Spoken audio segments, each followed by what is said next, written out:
Para mim, estar o planeta vaporoso destinado a perder a sua existência mesma por efeito de reabsorção na atmosfera crescente do Sol.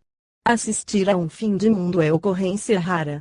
Por isso, em meu entusiasmo, pensava comigo mesmo, com uma espécie de vaidade, eis, pois, um fim de mundo, ó Deus, e eis o destino reservado às inumeráveis terras habitadas, não é o fim, respondeu uma voz à minha ideia íntima, é o começo que?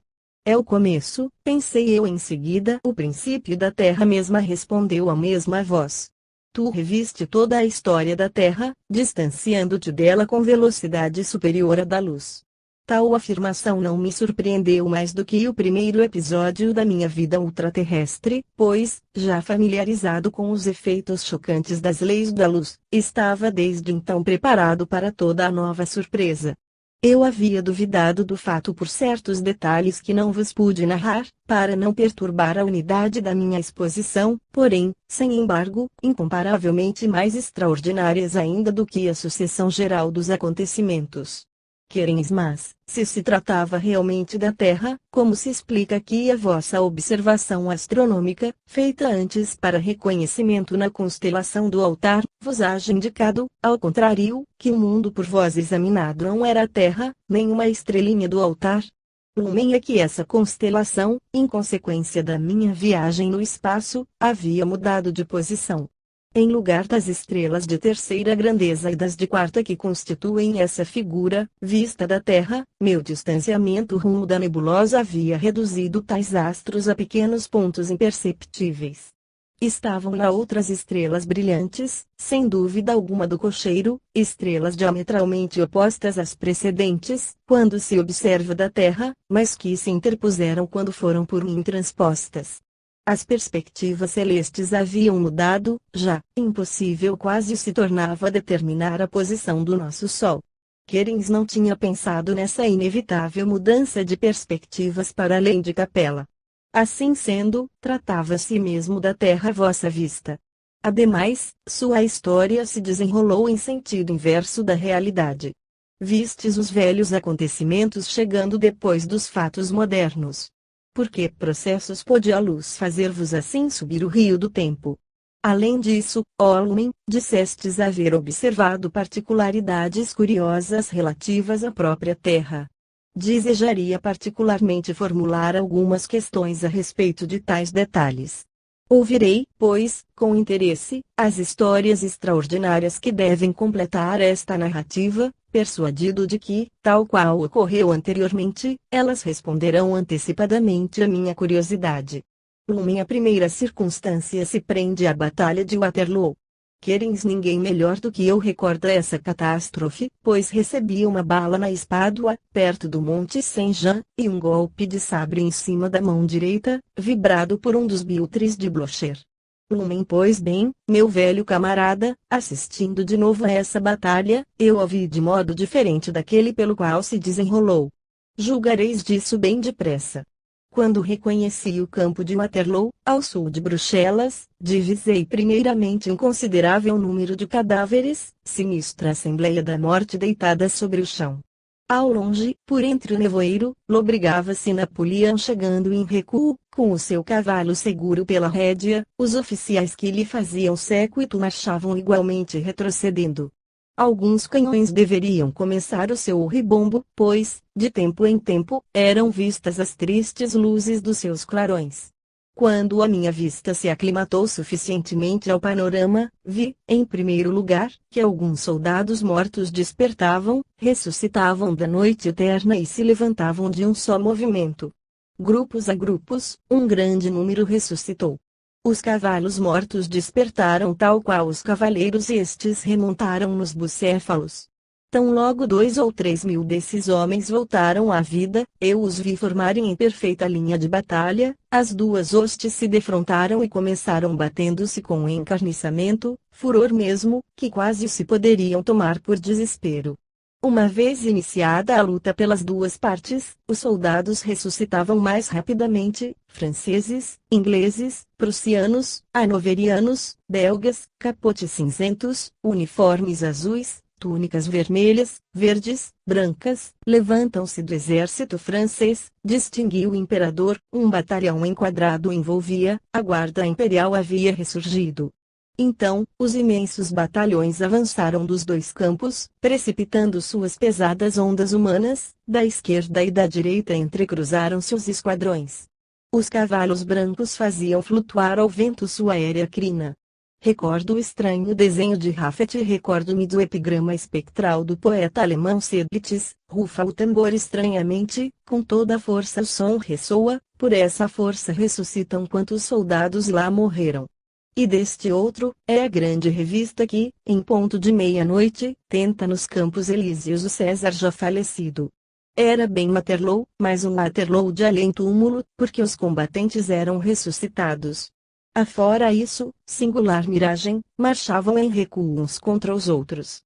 Uma tal batalha produziu efeito mágico, que me impressionava, tanto mais fortemente, porque eu imaginava ver o autêntico acontecimento e esse se apresentava estranhamente transformado na sua imagem simétrica.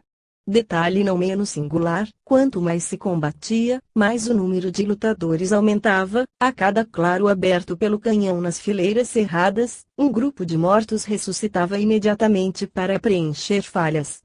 As tropas escoaram o dia estraçalhar-se pela metralha, canhões, balas, baionetas, sabres, espadas. Quando a imensa batalha terminou, não havia um só morto, um único ferido. Os uniformes, há pouco rasgados ou em desordem, voltaram a bom estado, os homens se tornaram válidos, as fileiras corretamente formadas.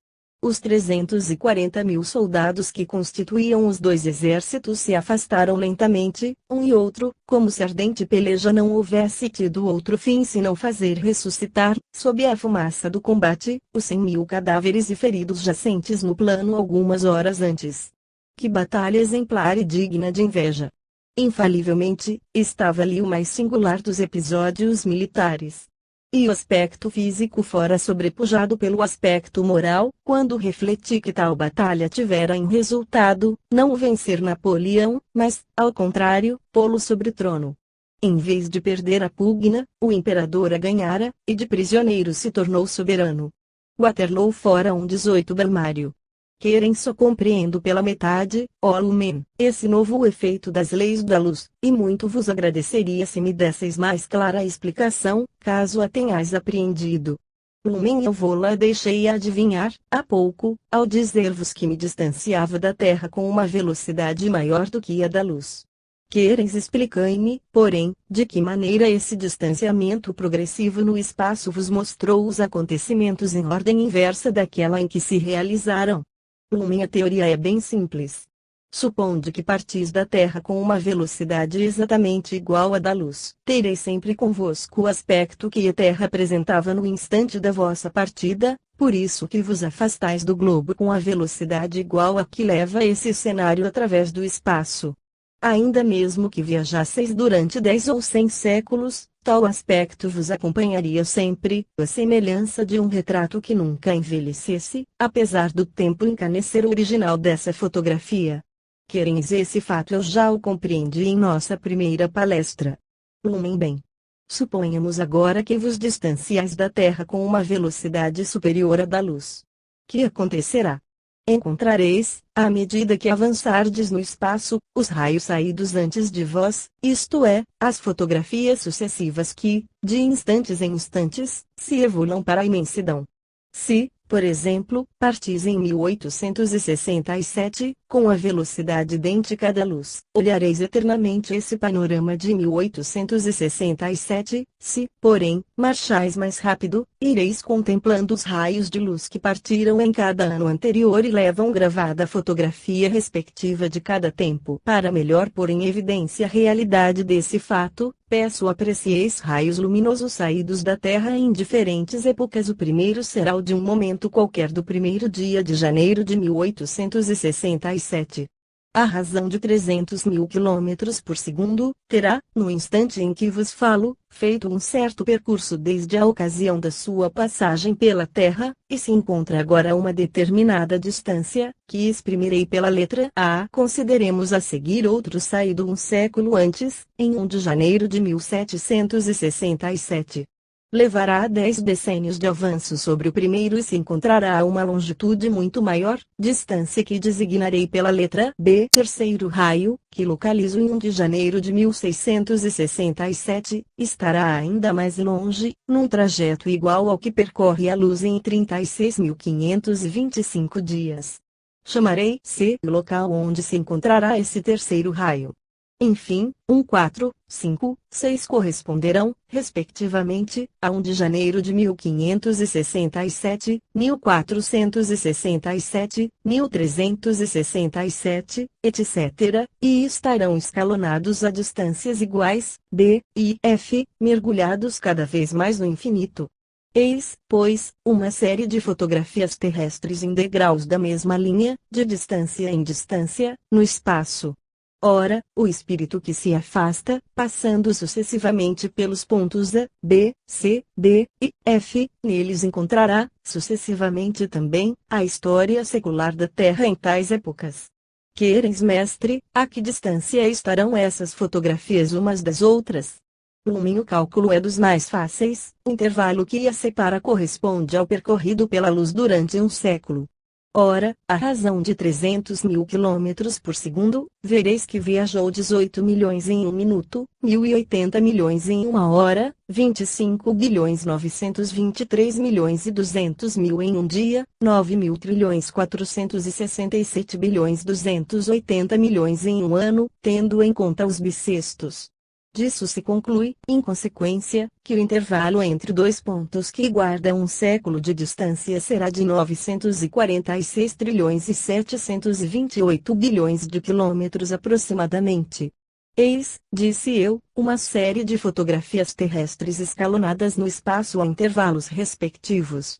Suponhamos agora que entre cada uma dessas imagens seculares se encontram escalonadas, a seu turno, as imagens anuais, guardando entre cada uma a distância que a luz percorre em um ano, e a que venho de me referir, e pois que de permeio a cada imagem anual temos as de cada dia, e pois que cada dia contém as das horas e cada hora, afinal, a imagem dos seus minutos, estes a dos segundos que os formam, e o todo sucedendo-se de acordo com a distância correspondente a cada um deles, teremos em um raio de luz, ou, para melhor dizer, em um jato de luz composto de uma série de imagens distintas, justapostas, a inscrição cósmica da história da Terra.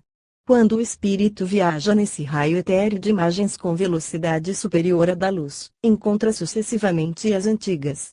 Chegando à distância onde se acha então o aspecto partido em 1767, já remontou a um século de história terrestre. Atingindo o ponto no qual encontra o panorama de 1667, terá alcançado 2 séculos. Quando chega a fotografia de 1567, o espírito já reviu 3 séculos, e assim por diante. Eu vos disse, de início, dirigir-me então a um montão de estrelas situado à esquerda de Capela. Esse conjunto se encontra a uma longitude incomparavelmente maior do que a da própria estrela, embora da Terra pareça estar a ilharga, por isso que os 2 raios visuais são vizinhos. Tal proximidade aparente é devida apenas à perspectiva. Para vos dar ideia do distanciamento provável desse longínquo universo, direi não ser ele menos vasto do que a Via Láctea. Pode-se assim imaginar a que distância seria preciso transportar a Via Láctea, para que ficasse reduzida ao aspecto daquela nebulosa. Meu sábio amigo, Arago, fez tal cálculo, que não ignorais, pois ele o repetia em cada ano do seu curso no observatório, e foi publicado postumamente. Seria necessário supor a Via Láctea mudada a uma distância igual a 334 vezes a sua extensão. Ora, despendendo a luz 150 séculos na travessia da Via Láctea de um extremo ao outro, a conclusão é que deverá empregar 334 vezes 150 séculos, ou seja, mais de 50.000 séculos para vir de lá. Eu havia remontado o raio da Terra até essas remotas regiões, e se a minha visão espiritual fosse mais perfeita, eu teria podido distinguir, não somente a história retrospectiva 5 de 100 ou 1000 séculos, mas ainda a de 50.000 séculos. Quereis, o espírito pode, pois, pela sua própria potência, atravessar todo gênero de espaços incomensuráveis dos céus. Lumen pelo seu próprio poder, não, mas servindo-se das potências da natureza. A atração é uma dessas energias. Ela se transmite com velocidade muitíssimo superior à da luz, e as teorias astronômicas as mais rigorosas são forçadas a considerar tal transmissão no nível de quase instantânea. Acrescentarei que, se pude apreender os acontecimentos de tais longitudes, isso não foi pela apreciação visual física que vós conheceis, e sim por um processo diferente, mais sutil, que pertence à ordem psíquica. Os movimentos etéreos constitutivos da luz não são luminosos eles próprios, vós o sabeis. Um órgão visual não é necessário para os perceber. Vibrando a alma sob sua influência, percebe-os tão bem, e muitas vezes incomparavelmente melhor, quanto um aparelho de óptica orgânica. É de óptica psíquica. Assim, por exemplo, a atração atinge instantaneamente os 149 milhões de quilômetros que separam a Terra do Sol, enquanto que a luz emprega para isso 493 segundos. Quereis quanto tempo dura tal viagem, rumo desse universo longínquo? Lumen, não percebestes já que o tempo não existe, fora do movimento da Terra? Que eu haja empregado 1 ano ou 1 hora em tal exame, é a mesma duração ante o infinito. Quereis, eu havia pensado isso, as dificuldades físicas me parecem enormes. Permitis agora, que vos submeta uma estranha ideia que me surgiu no cérebro? Lumen, é precisamente para atender às vossas reflexões que vos faço estas narrativas. Quereis, eu me perguntava se essa mesma inversão poderia ter lugar para o ouvido tal qual para a vista, se, podendo ver um acontecimento ao avesso da sua realidade, seria possível ouvir um discurso começando pelo fim. É sem dúvida uma questão frívola e talvez de aparência ridícula, mas, no terreno do paradoxo, por que estacar? Lumen, o paradoxo é apenas aparente. As leis do som diferem essencialmente das da luz. O som percorre somente 340 metros por segundo, e seus efeitos nada têm em absoluto de comum com os da luz. Todavia, é evidente que, se avançamos no ar com uma velocidade superior à do som, ouviremos ao inverso sons saídos dos lábios de um interlocutor. Se, por exemplo, este recitasse um alexandrino, o audiente, distanciando-se com a predita rapidez a partir do instante em que ouvisse a última sílaba, encontraria sucessivamente as outras 11 pronunciadas antes e ouviria o verso ao avesso. Quanto à teoria em si, ela nos inspira uma reflexão curiosa, e é que a natureza teria podido fazer com que o som não percorresse 340 metros por segundo, e sua velocidade, dependente da densidade e elasticidade do ar, fosse diversa do que é, mais lenta, muito mais demorada mesmo. Porque, por exemplo, não se transmite ele no ar com a velocidade de alguns centímetros apenas por segundo? Ora, vede que resultaria, se assim fosse. Os homens não se poderiam falar, andando. 2 amigos, em palestra, um dá um passo, 2 passos à frente, distanciando-se 100 centímetros, suponhamos.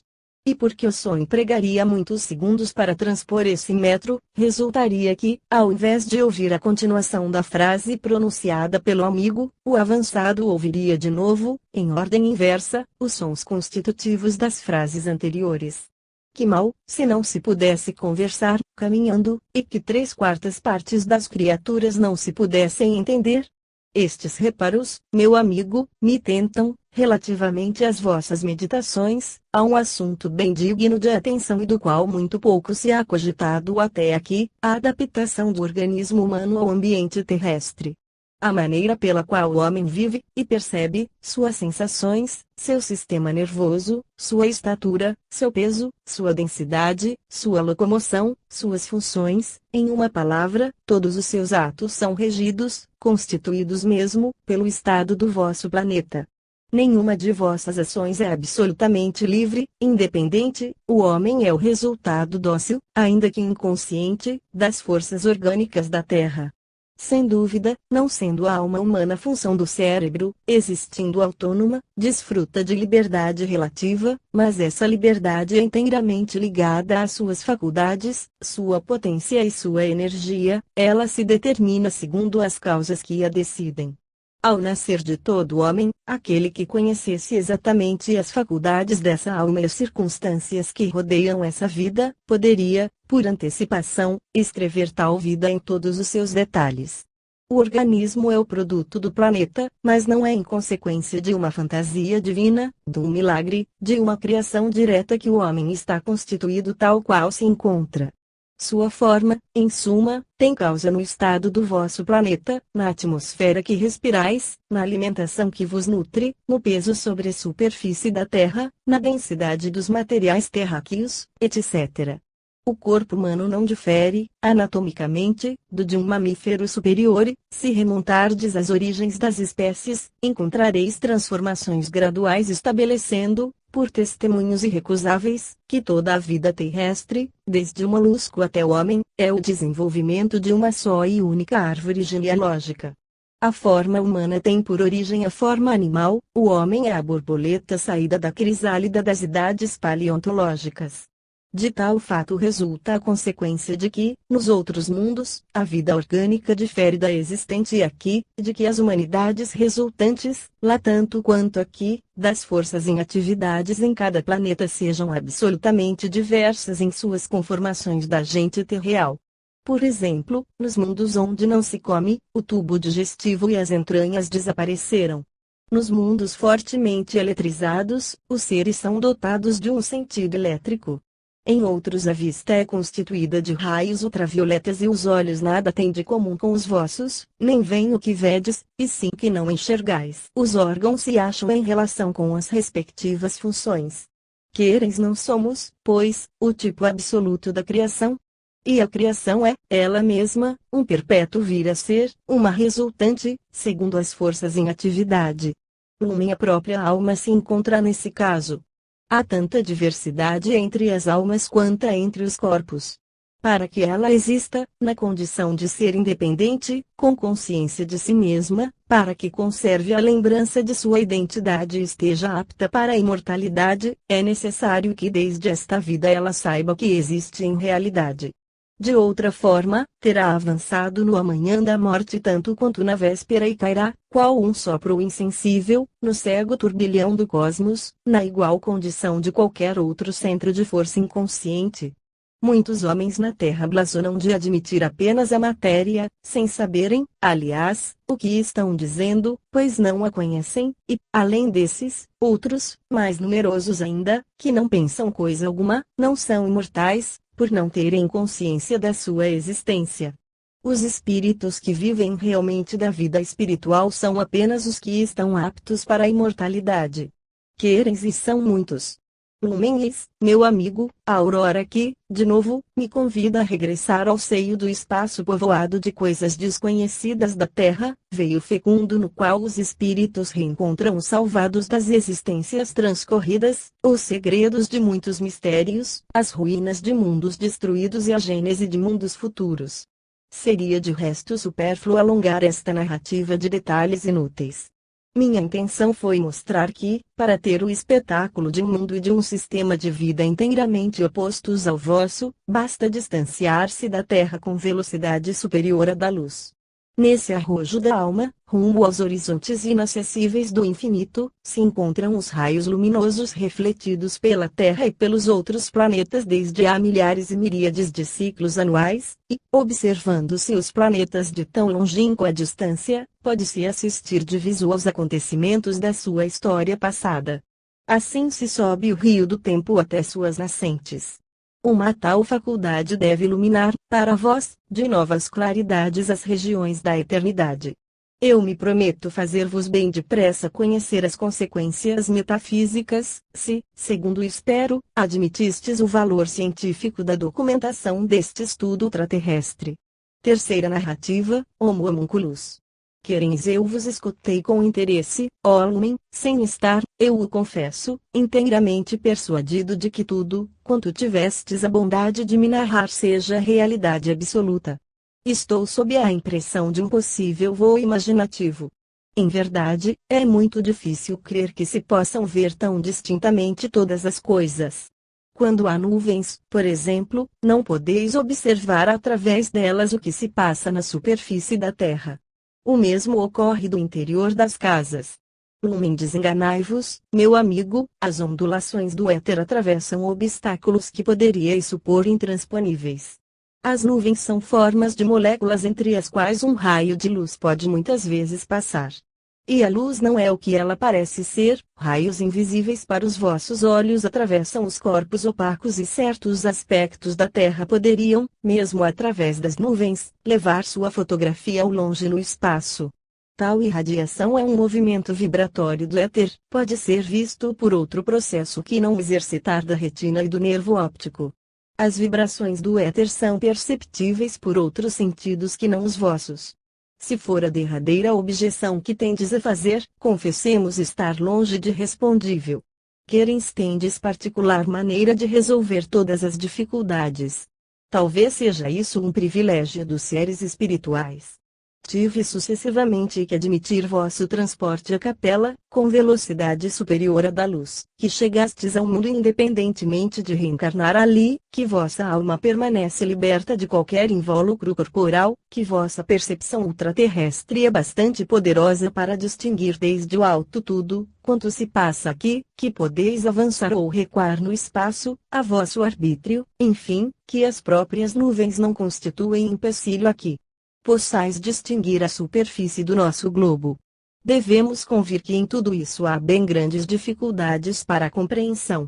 Enquanto sois terrestre ainda, meu velho amigo, e quanto vos surpreenderíeis agora, se vos demonstrasse a infantilidade dessas objeções, e bem assim que quaisquer outras opostas nesse sentido seriam puros efeitos da vossa ignorância nativa.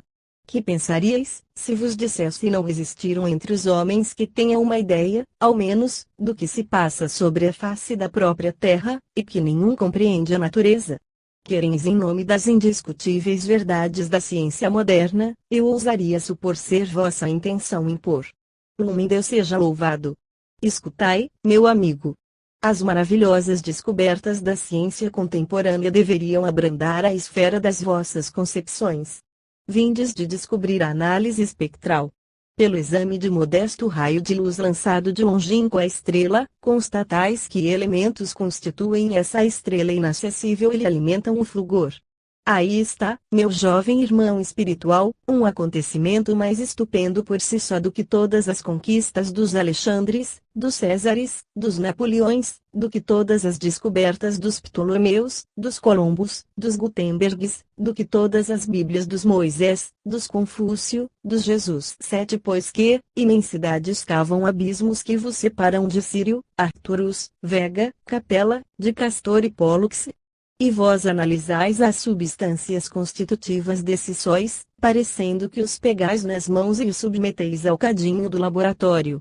E vos recusais a admitir que, por processos de vós desconhecidos, a visão da alma possa apreender, por ela mesma, o aspecto luminoso de um mundo distante e nele distinguir os mínimos detalhes. O telégrafo leva em um instante inapreciável vosso pensamento da Europa-América através dos abismos do oceano, dois interlocutores conversam em voz baixa a milhares de quilômetros de distância, e não quereis admitir minhas comunicações somente porque não as compreendeis de todo, completamente? E compreendeis de que modo o despacho voa e se transmite? Não, não é verdade. Deixai, pois, de conservar dúvidas que nem mesmo têm valor de ser científica. Quereis minhas objeções, meu caro mestre, não possuem outro intento que obter novas luzes para minha inteligência. Estou longe de negar a realidade de tudo, quanto me fizestes bondosamente conhecer, mas procuro adquirir uma ideia racional e exata. Ficai certo, meu amigo, de que nunca me formalizo, de modo algum, e para elevar ao meu grau a esfera das vossas concepções posso, imediatamente, abrir vosso olhar ante a insuficiência das vossas faculdades terrestres, e sobre a pobreza fatal da ciência chamada positiva, convidando-vos a refletirem que as causas das vossas impressões são unicamente modalidades de movimento, e que quanto orgulhosamente se denomina ciência. não passa de percepção orgânica muito limitada. A luz, por intermédio da qual vossos olhos enxergam, o som, veículo para que vossas orelhas ouçam, são diferentes modos de movimento que vos impressionam, os odores, os paladares, etc., são emanações que vêm chocar em nosso nervo olfativo ou em nosso paladar. É ainda movimento vibratório que se transmite ao cérebro. Podeis apenas apreciar alguns desses movimentos através dos sentidos de que fostes dotados, principalmente pela vista e pelo ouvido. Vós outros acreditais, ingenuamente, ver e compreender a natureza. Não representa nada, quanto alcançais. Recebeis alguns dos movimentos em atividades sobre o vosso átomo sublunar, eis tudo. Fora das impressões que apreendeis há uma infinidade de outras que não podeis alcançar. Querens perdoai, mestre, porém esse novo aspecto da natureza não me parece bastante claro para que o possa bem compreender. Detalhai. O meu aspecto, para vós, efetivamente é novo, mas uma reflexão atenta fará que o assimileis. O som é formado por vibrações que, executando-se no ar, vêm ferir a membrana do vosso tímpano acústico e vos dão a impressão de tons diversos. O homem não percebe todos os sons. Quando as vibrações são muito lentas, aquém de 40 por segundo, o som é muito baixo, a orelha não o apreende. Quando as vibrações são demasiado rápidas, acima de 36.000 por segundo, o som se torna muito agudo, vosso ouvido não o capta mais. Acima ou abaixo desses dois limites do organismo humano, existem ainda vibrações perceptíveis por outros seres, certos insetos, por exemplo. Os mesmos raciocínios são aplicáveis à luz. Os diferentes aspectos desta, as nuances e as cores dos objetos são identicamente devidos a vibrações que tocam vosso nervo óptico e nele produzem a impressão de intensidades diversas da luz. Vossos olhos não veem tudo, quanto poderia ser divisado por outros órgãos.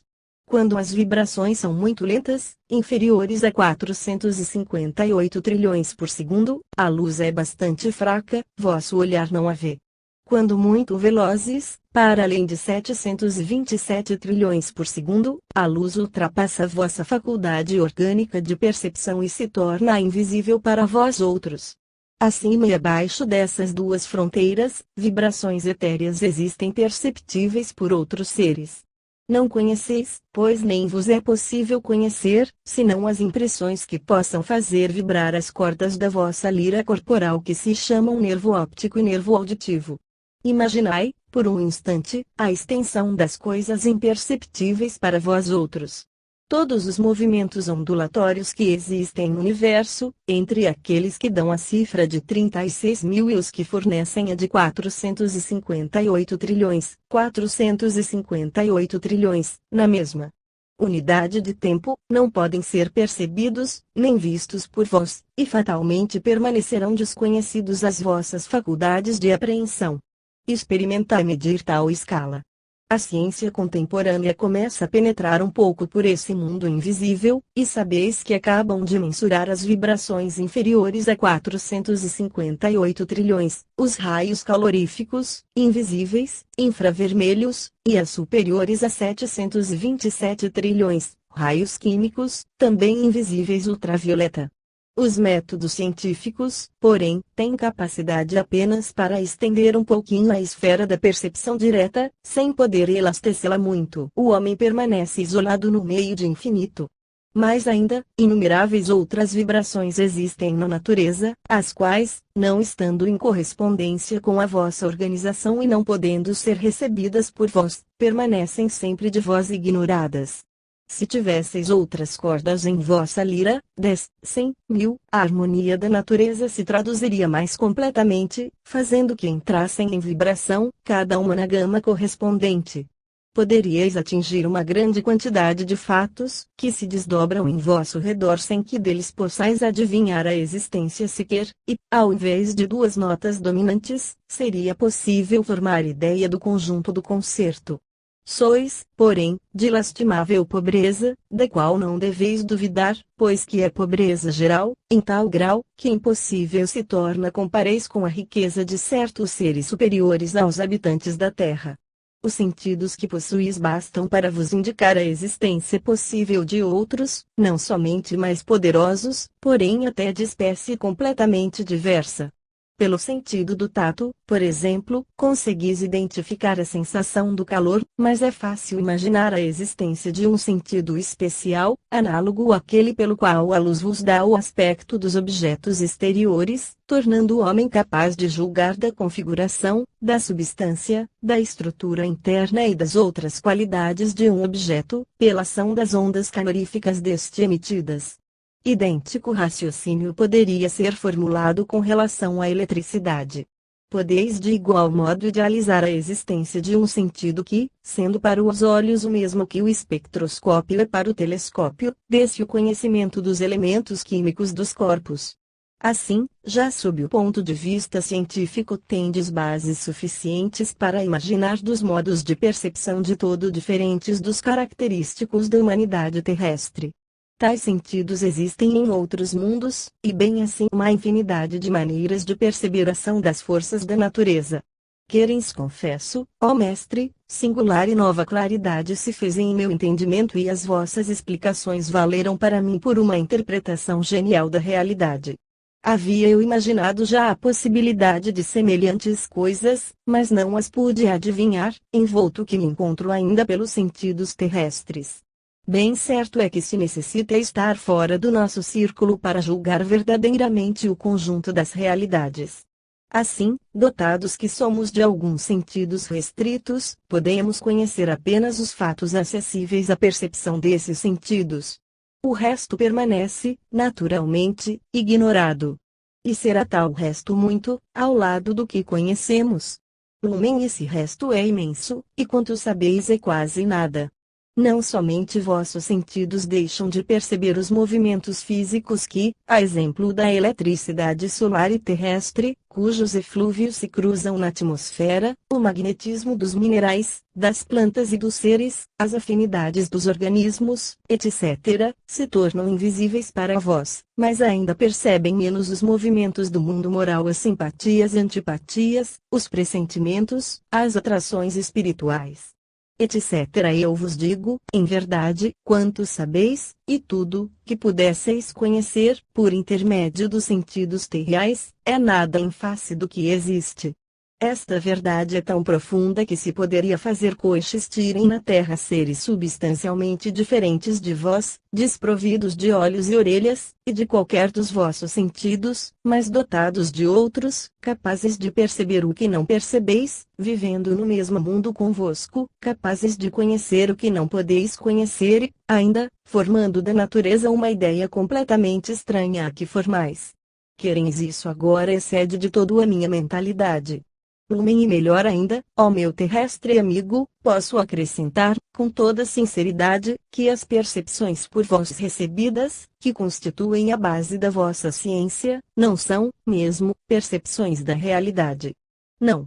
Luzes, claridades, cores, aspectos, tons, ruídos, harmonias, sons diversos, perfumes, sabores, qualidades aparentes dos corpos, etc., não são outra coisa além de formas.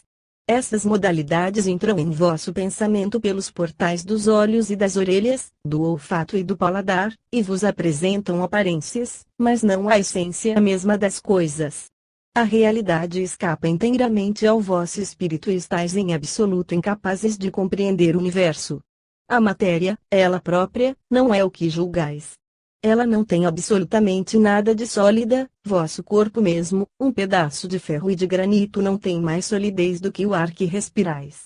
Tudo isso é composto de átomos, que não se tocam sequer e se acham em perpétuo movimento.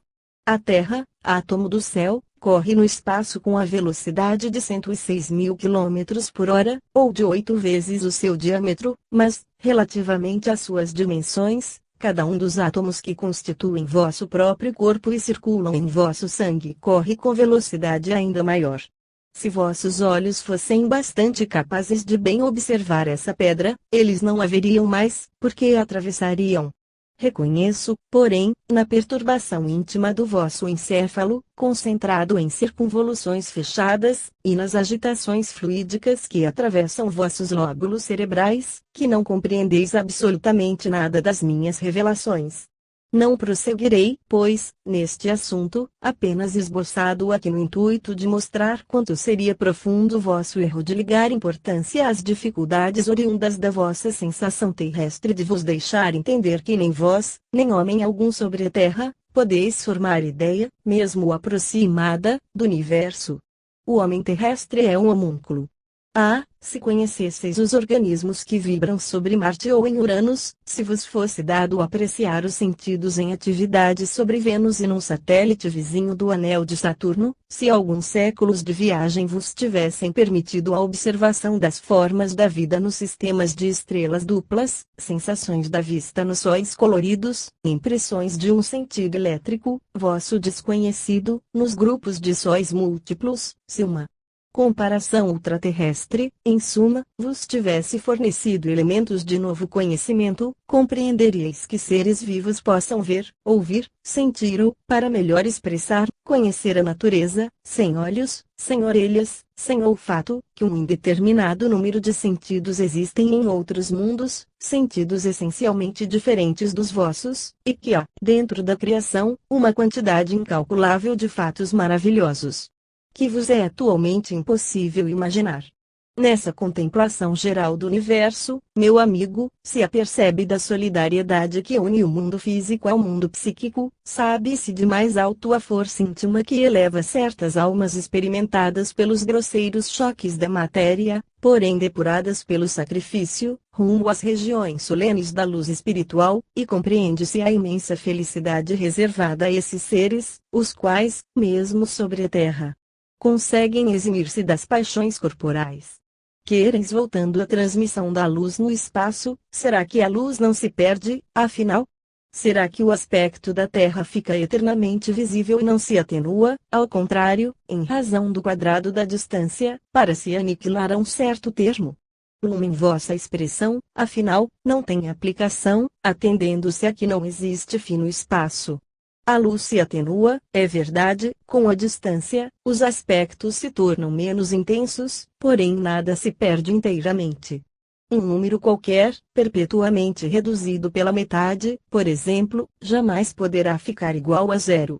A Terra não é visível por todos os olhos a uma determinada distância, mas o seu aspecto existe nesse tempo, mesmo que não seja percebido, e vistas espirituais podem distingui-lo. Ademais, a imagem de um astro, levada nas asas da luz, se afasta por vezes a insondáveis profundezas nos obscuros desertos do vácuo.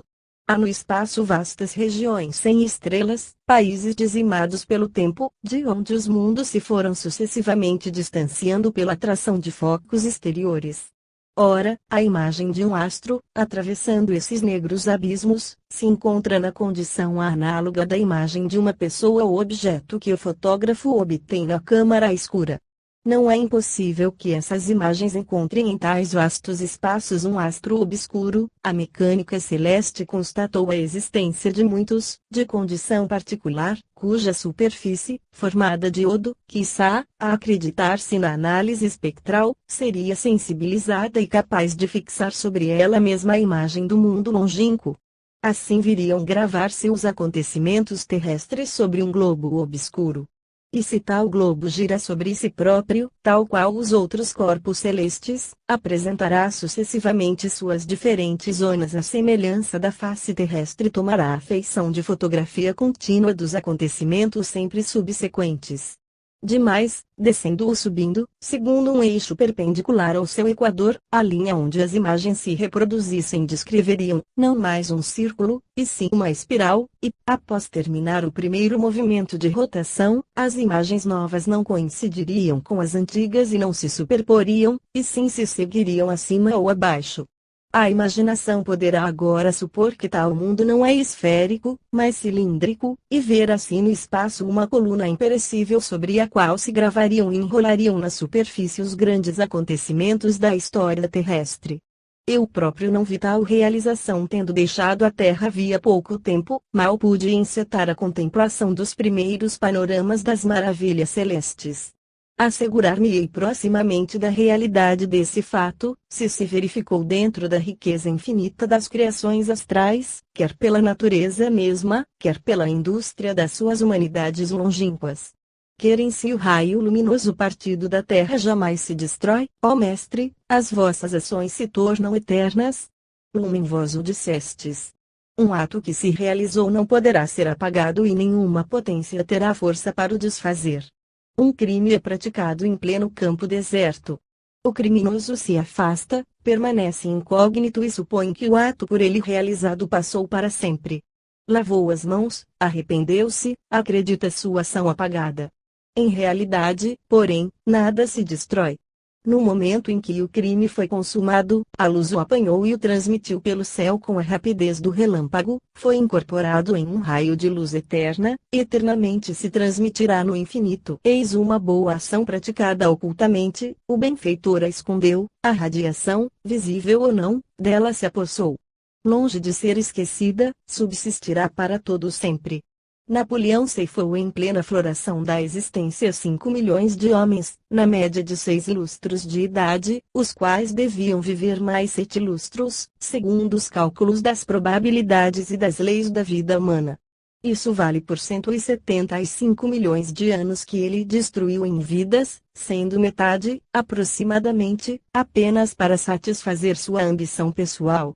Ele merecia, em expiação, ser conduzido no raio de luz que partiu das planícies de Waterloo, em 18 de junho de 1815, distanciar-se no espaço com a mesma velocidade da mesma luz, e ter constantemente ante os olhos o momento crítico em que viu esboroar-se, para sempre, a fogueira da sua vaidade, e sofrer, sem trégua, a dor do mesmo desespero. E ficar preso a esse raio de luz durante os milhares de séculos destruídos pela sua responsabilidade. Realmente, sem padecer tal vertiginosa viagem, ele tem constantemente ante a visão esse indelével pesadelo. E se vos fosse dado entrever o que se passa na ordem moral, tão nitidamente quanto observais o que ocorre na ordem física, reconheceríeis vibrações e transmissões de uma outra natureza que ficham, nos arcanos do mundo espiritual, as ações e até os mais secretos pensamentos. Querens vossas revelações são espantosas, ó Lumen. Deste modo, são nossos destinos intimamente ligados à construção do próprio universo. Eu pensei, algumas vezes, no problema especulativo de uma comunicação qualquer entre os mundos, com o auxílio da luz. Muitos físicos têm idealizado a possibilidade de se estabelecer um dia comunicações entre a Terra e a Lua, e mesmo entre os planetas, por meio de sinais luminosos. Mas, se pudesse fazer sinais da Terra uma estrela, e se a luz respectiva empregasse, por exemplo, um século de percurso, o sinal da Terra não chegaria ao seu destino antes desse tempo e a resposta não nos viria antes de igual intervalo. Decorreriam 2 séculos entre a pergunta e a resposta.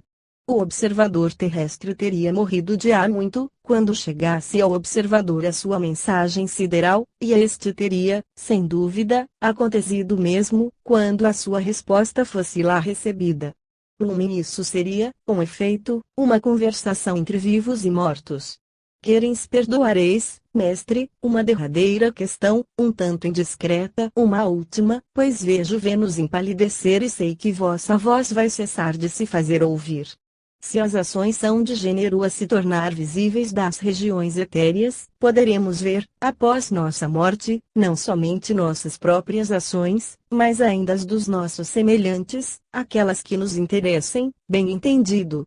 Por exemplo, um par de almas gêmeas e sempre unidas gostará de rever durante séculos as doces horas que passaram juntas na Terra, distanciar-se-á no espaço com a velocidade igual à da luz a fim de manter ante o olhar a mesma hora ditosa.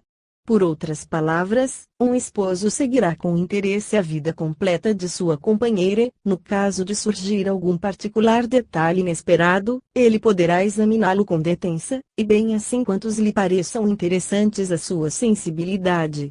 Poderá mesmo, se a companheira desencarnada residir em alguma região vizinha, atraí-la para observarem em comum tais fatos retrospectivos. Nenhuma negativa poderia prevalecer ante esse flagrante testemunho. Quem sabe se os espíritos se proporcionam assim o espetáculo de alguns fatos íntimos. Lumen no céu, ó meu terrestre amigo, pouco se apreciam essas lembranças de ordem material, e muito me admiro de que estejais a isso preso ainda. O característico que vos deve particularmente impressionar, no conjunto dos fatos que constituem as nossas duas palestras, é que, em virtude das leis da luz, podemos rever os acontecimentos depois de ocorridos, e até mesmo quando depois de consumados, se hajam dissipado, em realidade.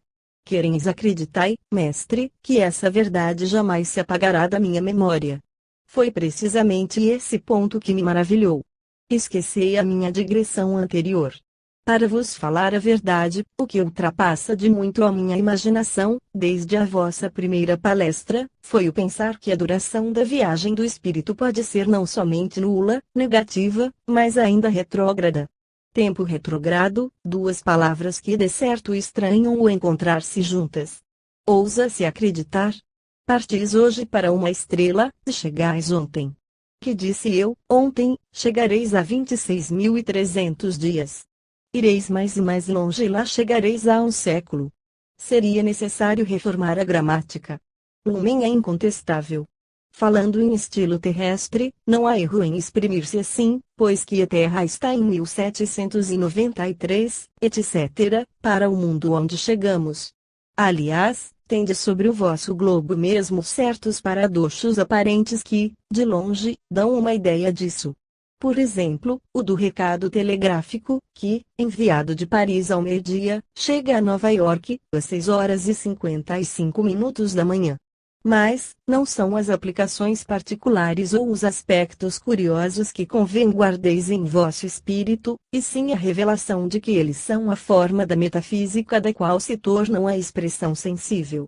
Sabeis que o tempo não é uma realidade absoluta, mas somente uma transitória medida causada pelos movimentos da Terra no sistema solar. Considerado pelo olhar da alma e não pelos olhos do corpo, esse quadro não fictício, mas real, da vida humana, tal qual foi sem dissimulação possível, atinge, por um lado, o domínio da teologia nesse em que se explica fisicamente um mistério ainda inexplicado, o do julgamento particular, e feito por nós mesmos, de cada um após a morte. Sob o ponto de vista do conjunto, o presente de um mundo não é uma realidade momentânea, que desaparece logo em seguida à sua aparição, um aspecto sem consistência, um alçapão no qual o futuro atingido de catarata tomba perpetuamente no passado, um plano matemático no espaço, é, bem ao contrário, urna realidade efetiva que se distancia deste mundo com a rapidez da luz e, embrenhando-se gradualmente no infinito, se converte assim num presente eterno. A realidade metafísica desse vasto problema é tal, que pode ser concebido no grau da onipresença do universo em toda a sua duração. Os acontecimentos se esvaem para o local que lhes deu origem, mas perduram no espaço. Essa projeção sucessiva e sem fim, de todos os fatos consumados em cada um dos mundos, se efetua no seio do Ser Infinito, cuja ubiquidade toca por esse modo cada coisa em uma permanência eterna. Os acontecimentos realizados na superfície da Terra, desde sua origem, são perceptíveis no espaço a distâncias tanto mais longínquas quanto mais são eles recuados. Toda a história do globo e a vida de cada um dos seus habitantes poderiam ser, pois, vistas à vez, pelo olhar que abrangesse esse espaço. Compreendemos opticamente, desse modo, que o Espírito Eterno, presente em toda a parte, veja todo o passado em um mesmo momento. O que é verdade em nossa Terra é verdade de todos os mundos do espaço. Assim, a história inteira de todos os universos está presente à vez na universal ubiquidade do Criador. Que olhos transcendentes possam realmente ver semelhante história, pouco importa, ela existe, ela está inscrita. Posso ajuntar que Deus conhece todo o passado, não somente por essa vista direta, mas ainda pelo conhecimento de cada coisa presente. Se um naturalista, qual o foi Cuvier, soube reconstruir espécies animais desaparecidas, apenas com o auxílio de osamentas, o autor da natureza conhece pela Terra atual a Terra do passado, o sistema planetário e o Sol da época pretérita, e todas as condições de temperatura, de agregações, de combinações pelas quais os elementos chegaram a formar os compostos existentes atualmente. De outra parte, o futuro é também completamente presente a Deus em seus germes atuais quanto o passado em seus frutos. Cada acontecimento é ligado de maneira indissolúvel com o passado e o futuro. Este será também atraído pelo presente, e portanto logicamente deduzível, existe tão exatamente quanto o passado foi inscrito para que existisse e fosse reconhecível. Para o absoluto, o tempo não existe, o passado e o futuro são lidos na página aberta de um presente perpétuo. Mas, repito, o ponto capital das nossas palestras foi fazer-se compreender que a vida passada dos mundos e dos seres existe sempre no espaço, graças à transmissão sucessiva da luz através das vastas regiões do infinito. Quarta narrativa. Anteriores vitae. Depois do dia em que se deu o nosso último encontro, ó Lumen, 104 semanas se escoaram. Durante esse período, insensível para vós habitantes do espaço eterno, porém muito sensível para nós outros os da Terra, elevei bastantes vezes meu pensamento rumo aos grandes problemas nos quais me iniciastes e novos horizontes se desvendaram ante a visão da minha alma. Sem dúvida também, desde aquela vossa partida da Terra, as observações e estudos vossos se acresceram sobre um campo de pesquisas cada vez mais vasto. Tendes, de certo, inumeráveis descobertas a entregar à minha inteligência melhor preparada. Ah, se sou digno, e se as posso compreender, narrai, ó Lumen, as viagens celestes que conduziram vosso espírito no rumo das esferas superiores, das verdades desconhecidas que vos foram reveladas, das perspectivas que vos foram abertas, dos princípios que vos foram ensinados sobre o misterioso assunto do destino dos homens e dos seres. Lumen, preparei vossa alma, meu caro e velho amigo, para receber essas impressões estranhas, que nenhum espetáculo terrestre jamais produziu, nem seria capaz de engendrar. É necessário, não obstante, que torneis vosso espírito inteiramente livre de qualquer preconceito terrestre. Quanto vou narrar, causará pasmo, mas recebei tudo, primeiramente com atenção, qual se fosse uma verdade constatada, e não com a ideia de romance. É um primeiro esforço que reclamo do vosso estudioso ardor. Quando houverdes compreendido, e compreendereis, se empregardes nisso um critério matemático e uma alma livre, concebereis que todos os fatos constitutivos da nossa existência ultraterrestre são, não somente possíveis, mas ainda verdadeiros e muito mais em harmonia íntima com as nossas faculdades intelectuais já manifestadas sobre a Terra. Quereis ficar certo, ó Lumen, de que estou nisto de espírito liberto, despido de qualquer servidão intelectual, e disposto ardentemente a escutar essas revelações que ouvido humano jamais ouviu.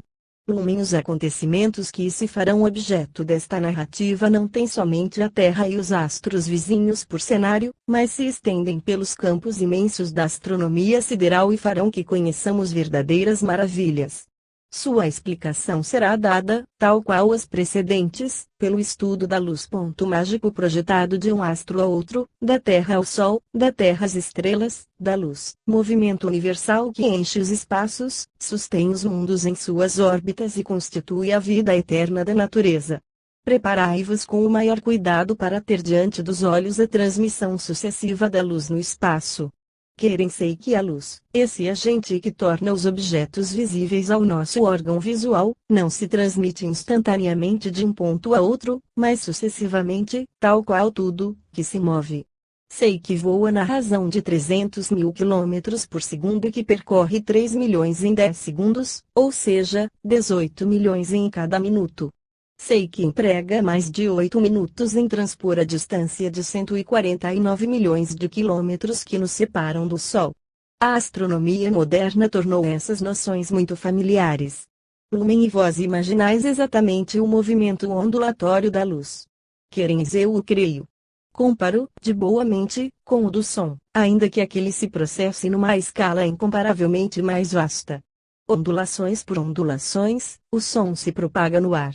Quando os sinos vibram em continuado toque, seu mugido sonoro, que é percebido no mesmo momento em que o badalo bate por aqueles residentes em redor da igreja, só é recebido um segundo depois pelos que se encontram a 3 hectômetros e meio, 2 segundos por quantos se achem além de 7 hectômetros, 3 segundos mais tarde por aqueles estacionados à longitude de 1 quilômetro da igreja.